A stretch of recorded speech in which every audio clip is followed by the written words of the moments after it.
إن الحمد لله نحمده ونستعينه ونستغفره ونؤمن به ونتوكل عليه ونعوذ بالله من شرور أنفسنا ومن سيئات أعمالنا من يهده الله فلا مضل له ومن يضلل فلا هادي له وأشهد أن لا إله إلا الله وحده لا شريك له وأشهد أن محمدا عبده ورسوله يا أيها الذين آمنوا اتقوا الله حق تقاته ولا تموتن إلا وأنتم مسلمون يا أيها الناس اتقوا ربكم الذي خلقكم من نفس واحدة وخلق منها زوجها وبث منهما رجالا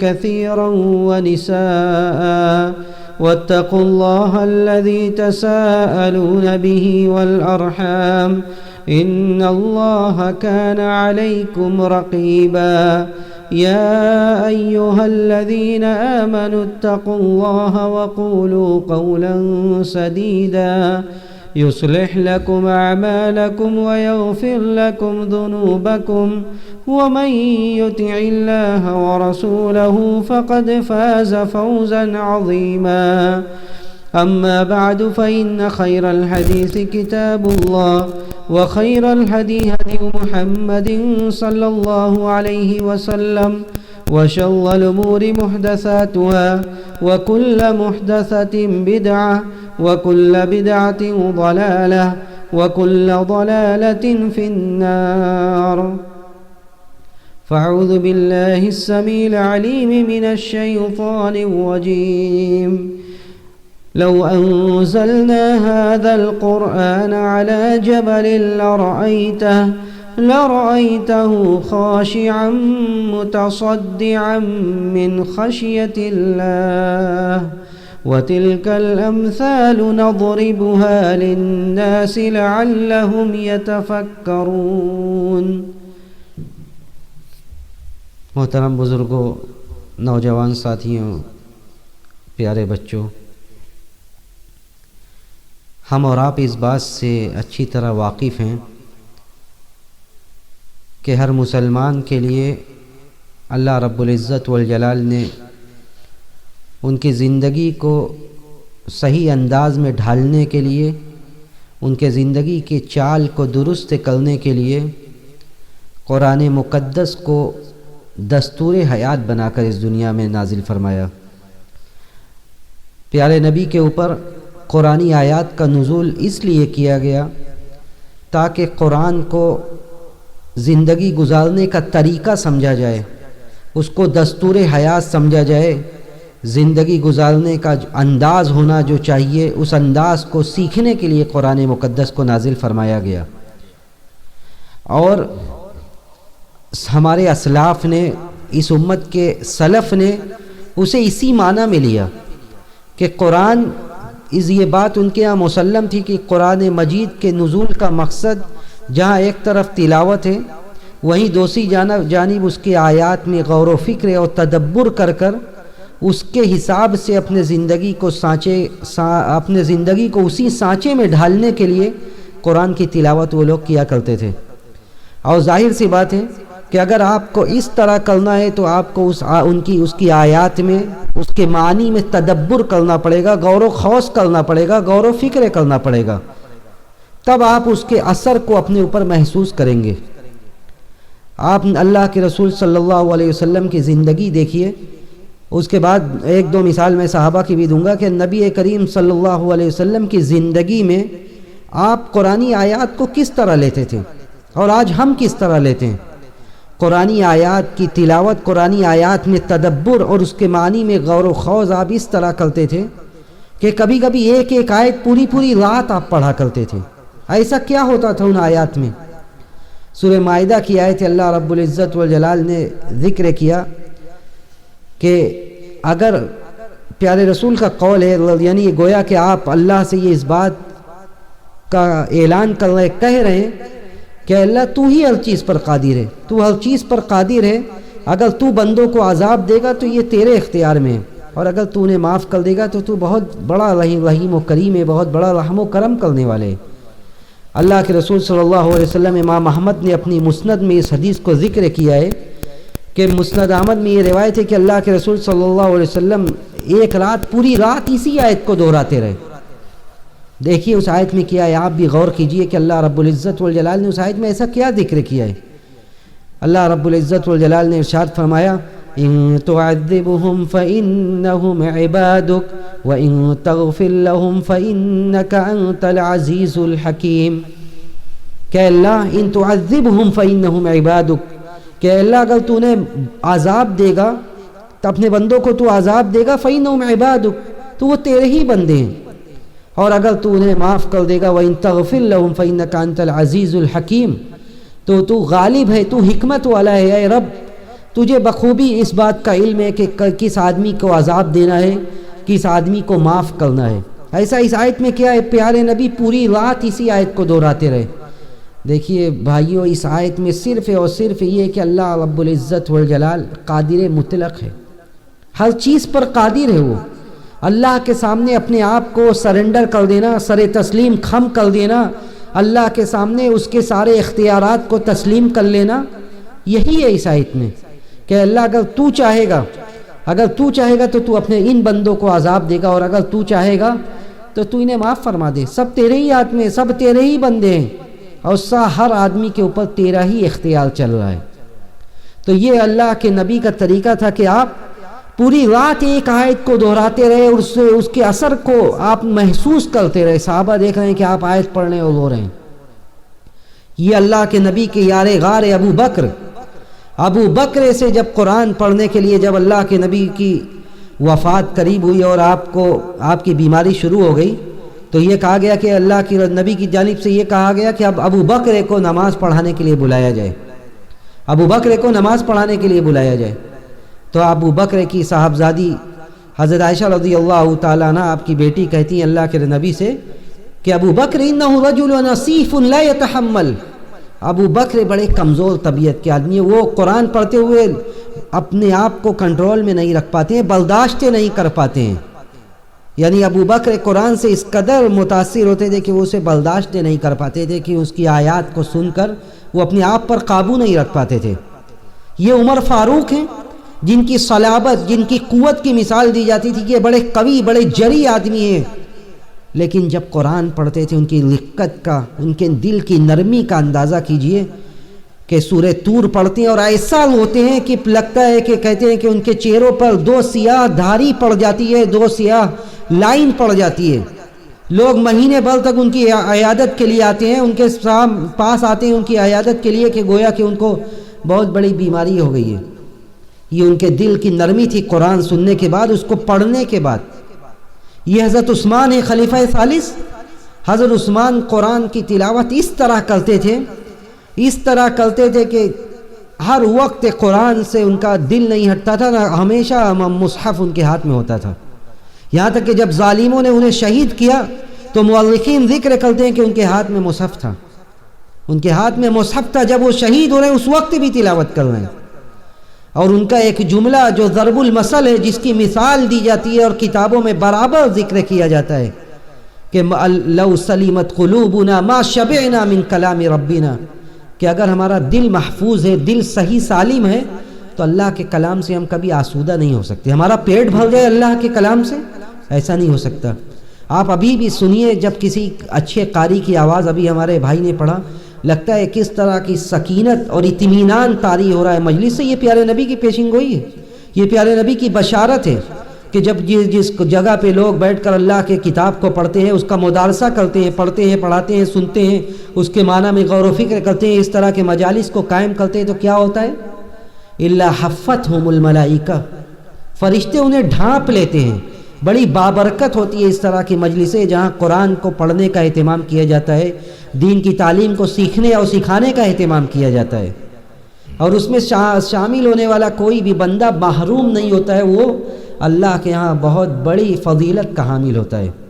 تو قرآن کو پڑھنا قرآن کو سیکھنا، اگر آدمی قرآن کو پڑھے گا ما شبعنا من کلام ربنا، اگر دل میں عیب نہیں ہے، دل صحیح سالم ہے، تو آپ اس سے کبھی اکتا نہیں سکتے۔ آپ کسی بھی اچھے قاری کی آواز نکالیے، جو خاص طور سے ائمہ حرمین اور دوسرے بڑے بڑے قاری، لگتا ہے ابھی قرآن کی آیات کا نزول ہو رہا ہے، کما انزل القرآن غضا طریا، ابھی فریش قرآن ابھی نازل ہو رہی ہے، پہلی مرتبہ آپ سن رہے ہیں اس کی آیات کو، سبحان اللہ۔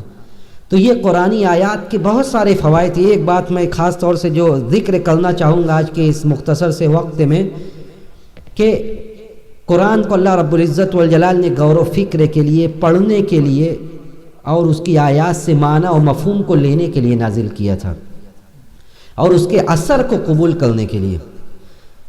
جو آیت میں نے پڑھی سورہ حشر کی، اس میں اللہ رب العزت والجلال نے اسی بات کی جانب اشارہ کیا۔ اللہ نے ذکر کیا کہ اگر ہم اس کتاب کے اندر ہم نے جتنی تاثیر رکھی ہے، اگر اس کتاب کو ہم پہاڑ پر نازل فرما دیتے اور پہاڑ کے اندر ہم اتنا فہم، اتنی قوت، اتنی صلابت دیتے جتنی فہم انسانوں کے اندر ہم نے دیے، تو وہ اس کے تاثیر کو برداشت نہ کر پاتا اور وہ چور چور ریزہ ریزہ ہو جاتا۔ اللہ رب العزت والجلال نے ذکر کیا، ارشاد فرمایا لو انزلنا هذا القرآن على جبل لرأيته خاشعا متصدعا من خشية الله وتلك الأمثال نضربها للناس لعلهم يتفكرون۔ اے لوگو ذرا غور کرو کہ لو انزلنا هذا القرآن على جبل لرأيته خاشعا متصدعا، کہ لوگو اگر ہم اس قرآن کو پہاڑ پر نازل فرماتے، پہاڑ کے اندر ہم وہ قوت، وہ صلابت، وہ فہم دیتے، وہ سمجھ دیتے جو ہم نے انسانوں کے اندر رکھی ہے، لرأيته خاشعا متصدعا من خشية اللہ، تو اللہ کے خوف سے اور اس کی خشیت سے وہ چور چور ریزہ ریزہ ہو جاتا۔ وَتِلْكَ الْأَمْثَالُ نَضْرِبُهَا لِلنَّاسِ، ہم یہ مثالیں اسی لیے بیان کرتے ہیں تاکہ لوگ اس میں غور و فکر کریں، تاکہ لوگ قرآن کے اندر غور و فکر کریں۔ لیکن آج افسوس کے ساتھ یہ کہنا پڑتا ہے کہ ہم نے قرآن سے اپنا رشتہ بہت کمزور کر لیا ہے۔ قرآن کی تلاوت، قرآن میں تدبر کرنا، غور و فکر کرنا، اس کا اتنا نقصان ہوا ہے جو قابل بیاں نہیں ہے۔ نہ تو ہم اس کو پڑھتے ہیں، نہ ہم اس میں غور و فکر کرتے ہیں۔ تو جس مقصد کے لیے قرآن کا نزول ہوا تھا، آج وہ مقصد فوت ہو چکا ہے۔ ہم اللہ کو، اپنے خالق و مالک کو کیسے پہچانتے ہیں؟ کیسے ہم جانتے ہیں کہ اللہ کی شان کیا ہے، اللہ کون ہے؟ دیکھیے اللہ تعالیٰ نے اپنی کتابوں کو نازل کیا، نبیوں کا نزول فرمایا، ساری چیزوں کا مقصد کیا تھا؟ ساری چیزوں کا مقصد یہ تھا کہ اللہ کا تعارف ہو جائے، ہمیں پتہ چلے اللہ کون ہے۔ ہم سارے کائنات کے جتنے معبودان باطلہ تھے، ہم سب کا انکار کرتے ہیں اور ہم یہ کہتے ہیں کہ اللہ ہمارا رب ہے۔ تو ہمیں یہ تو پتہ ہونا چاہیے کہ اس رب کی شان کیا ہے، اس کے اختیارات کیا ہیں، اس کی قدرت کیا ہے۔ ہم ایک آیت، ایک قرآن کی سب سے بڑی آیت، قرآن کی سب سے بڑی آیت کو ہم آپ کے سامنے ذکر کرتے ہیں، سب سے عظیم آیت کو، اور دیکھتے ہیں کہ اس آیت کے روح سے اللہ رب العزت والجلال نے اس آیت کے پس منظر میں اپنی کیا شان بتلائی ہے۔ دیکھیے یہ اس لیے کہ یہ بہت بڑی وعید ہے کہ آدمی قرآن کو چھوڑ دے، اور جب قرآن کو چھوڑے گا تو وہ اللہ کا تعارف اسے حاصل ہی نہیں ہو سکتا۔ عقیدے کی ایک بڑی اہم کتاب ہے جسے اہل سنت والجماعت کے عقیدے کی مصدر اور اس کا اساس تسلیم کیا جاتا ہے، یعنی اہل سنت والجماعت سلف کا عقیدہ بیان کیا جاتا ہے تو اس کتاب کو اس کا اساس اور مصدر اور مرجع تسلیم کیا جاتا ہے۔ اس کتاب میں اس کے مؤلف اور شارح لکھتے ہیں کہ اللہ تعالیٰ نے جتنے نبیوں کو بھیجا ہے، جتنی کتابیں نازل کی ہیں، اس کا مقصد کیا ہے؟ وَجَعَلَ مِفْتَاحَ دَعْوَتِهِمْ وَزُبْدَةَ رِسَالَتِهِمْ مَعْرِفَةَ الْمَعْبُودِ سُبْحَانَهُ وَتَعَالَى، کہ ہم نے جو کتابیں نازل کی، جو رسولوں کو بھیجا، ان کے دعوت کا کنکلوژن اور خلاصہ یہ تھا کہ اللہ کا تعارف ہو جائے، اللہ کو ہم پہچان لیں کہ اللہ کون ہے، اللہ کی شان کیا ہے۔ اس لیے کہ اگر یہ ایسا نہیں ہے تو ایک بات یقین رکھیں اور بڑی سنجیدگی سے اس کے بارے میں تنہائی میں سوچیں کہ لا حیات للقلوب ولا طمانینۃ الا بان تعرف ربها ومعبودها، دلوں میں کوئی زندگی نہیں ہے۔ یہ دل یہ زندہ ہے، لیکن اگر اس میں اللہ کی معرفت نہیں ہے تو اس دل میں کوئی زندگی نہیں ہے۔